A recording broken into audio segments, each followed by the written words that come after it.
Mag-a-assemble ako ngayon dito sa mga bracelet na ito kasi masyado itong malaki kapag sinusuot sa kamay.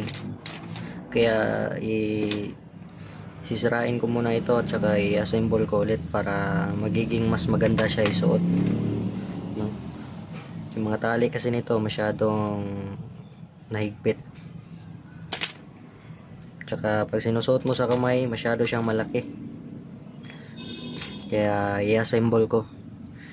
Ito ay mga dignum na bracelet ng mga kahoy na itim. Dignum Siete Virtudes.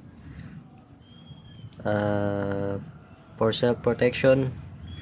At ito ay binabasbasan pa ng dasal para mas bumisa o mas makatulong sa tao na magdadala.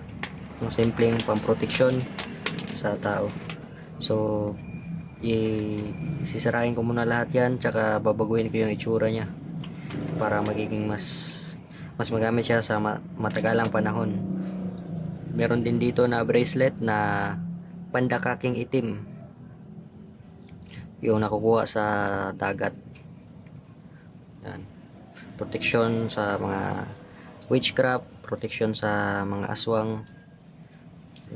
So babaguhin ko yung mga itsura niya para mas magiging maganda.